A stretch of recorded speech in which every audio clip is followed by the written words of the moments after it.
कई बार हमने कहा है आपको प्राणायाम से प्राणों का संयमन करने की जरूरत नहीं, नाम में ध्यान दीजिए। देखो जब तक हमारे प्राण स्थूल होते तो नाम में मन नहीं लगता। तीनों का एक योग है, प्राण मन और वीर्य, तीनों का एक योग है।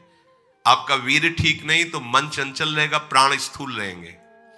आपका मन ठीक नहीं तो आपका वीर्य स्खलित होता रहेगा, प्राण स्थूल रहेंगे।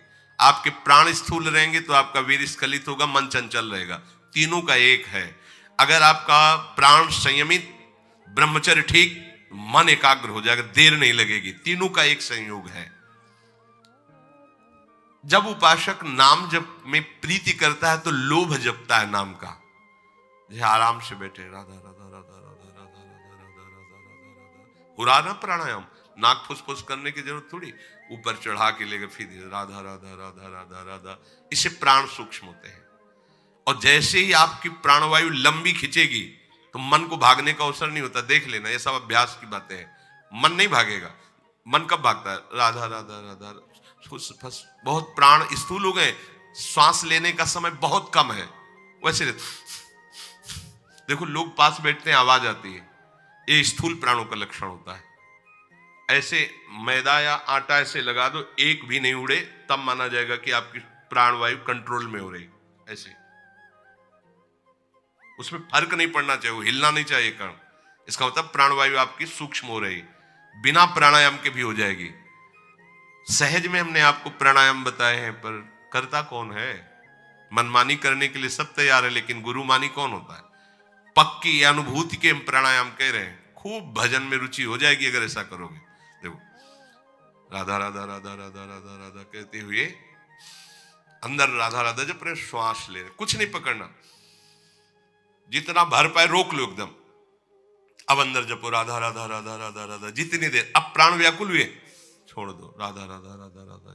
इसे आंतरिक कुंभक कहते हैं।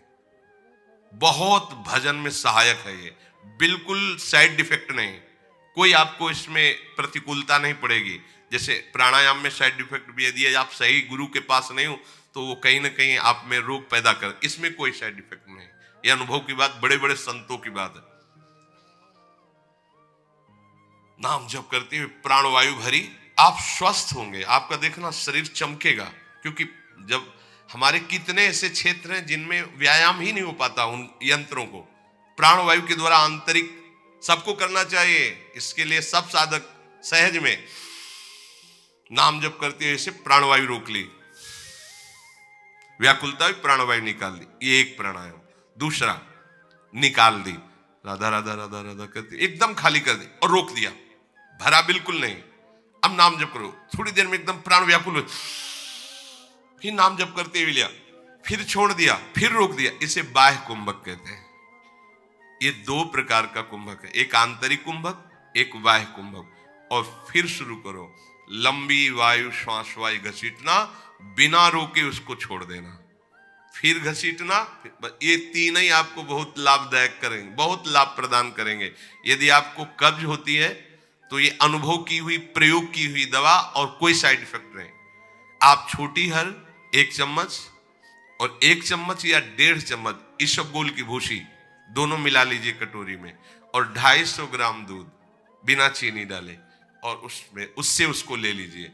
फिर ऊपर कुछ खाइए पिए नहीं, और 10-5 दिन रोज लीजिए। ये ऐसा नहीं कि बार बार सोच कर, वो आपकी आंतों को ठीक करके मल, क्योंकि साधन मार्ग में कब्ज होना ये बहुत हानि का विषय हो। इससे ब्रह्मचर्य की भी हानि होती है, भजन में मन नहीं लगता, प्रमाद स्थिति रहती है। प्रभु कह रहे हैं प्राणायाम के द्वारा प्राणों को रोकने का जो अधिकार प्राप्त किया उसको कहते हैं योग बल। और यहां भजन बल से सब प्राणायाम ऐसा हो जाता है कि सुधि नहीं रहती प्राणों की भी। हम हैं ये भी सुधि नहीं रहती, केवल मंत्राकार वृत्ति चल रही। फिर जैसे कोई सो के उठाओ ऐसे चेतना जागृत होती है। अरे भजन करो, देखो खुद भजन की एक अपार सिद्धियां हैं। उस योग बल के द्वारा भ्रुवों के मध्य भाग में जो द्विदल चक्र है उसमें सुषुम्ना नाड़ी में प्राणों को अच्छी तरह प्रवेश करके चिंतन करते हुए जब शरीर छोड़ता है तो ब्रह्मरंध्र से प्राण निकलते हैं। यहां से हम कहते हैं राधा बोलो, कहीं से निकले श्री जी के पास जाओगे। मानो, विश्वास मानो, जरूरी नहीं कि यहां से फाड़ के निकले तो ये ब्रह्म प्राप्ति होगी। या ब्रह्म जिसके सामने घुटने टेकता है, उन महारानी जी की बात कहते हैं। राधा राधा राधा सीधे श्री जी के पास, और सीधे श्री जी की सखियां लेने आएंगी। ये सब नहीं करना पड़ेगा, वो तो योगी के लिए है। हम लोग योगी नहीं है, हम अपनी प्यारी जी के चरण दास्ता से, हमारी तो बस मेरी महारानी श्री राधा। इसी से ये भगवान श्री कृष्ण से बड़ा कोई योगी है? योगींद्रों मुनींद्रों के गुरु परम योगी राज श्री कृष्ण, वो जहां घुटने टेकते हैं उन गुरु के हम चेला है। श्री राधा जुग चरण निवार। हमें योग हमारा योग है महारानी जी, हमारा योग है राधा नाम, हमारा योग है लाडली जी की आरती करना, लाडली जी का श्रृंगार, लाडली जी का भोग। तो हमें लेने के लिए लाडली जी का परिकर आएगा, ऐसा विश्वास करोगे आएगा? मेरे को कहां लाडली जी का परिकर आएगा? यमराज का परिकर, तो यमराज का परिकर आएगा। आप जैसा काहे को तुम अपना परिचय अन्य जगह रख रहे हो? केवल लाडली जी, जैसे आप बैठे हो ऐसे परिचय होता है प्रभु का। जैसे नहीं तो आंख मुंदी ध्यान में परिचय, हमारे प्रभु ऐसे नहीं। जैसे आप बैठे हो ऐसे परिचय, निहाल हो जाओगे। बस चुपचाप एक भरोसा ले लो, एक आश्रय ले लो। बड़ा कठिन है ये, 10वां द्वार फोड़कर प्राण निकलना बड़े दुर्लभ योगियों को, और जो योगींद्रों मुनींद्रों के लिए भी दुर्लभ है, वो प्रभु जहां कृपा की याचना करते हो, वो मेरी लाडली जो है, मेरी प्रिया जो है, मेरी, ऐसा आता है आपको हृदय में कि मेरी प्यारी जो है? अगर आने लगा है बहुत बड़ी ऊंचाई पर आप चढ़ रहे हैं। हमारी प्रिया जो है ना, प्रिया जो वही हमारी प्रिया जो ना, राधा हमारी स्वामी जी की बात कर रहे हो ना। अगर ये आ गया है ना तो आप 10वें द्वार के ऊपर भी चढ़ गए हो। यहां इसका मतलब ले रह जाता भैया, इसका मतलब ले। वहां योगी को तो मतलब है कि सुषमना से ब्रह्मरंध चीर के जाए।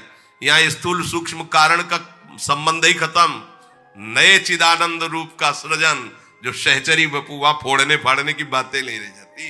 जैसे सांप अपनी केचुल का त्याग कर देता है, ऐसे रसिक अपने तीनों शरीरों का त्याग कर देते हैं। जीते जी स्थूल और सूक्ष्म और कारण और भावदेव सहचरी बपू से जीते जी श्री जी के पास रहे, तो फिर फोड़ने फाड़ने की बात ही नहीं रहती। ये हम आपको बड़ी सूक्ष्म बात बता रहे हैं कि आप हमारी श्री जी के आश्रित हो, राधा नाम ले रहे हो, बिल्कुल चिंता न करना। जहां योगियों की पहुंच नहीं है ब्रह्मरंध फूटने के बाद, वहां आपकी पहुंच होगी।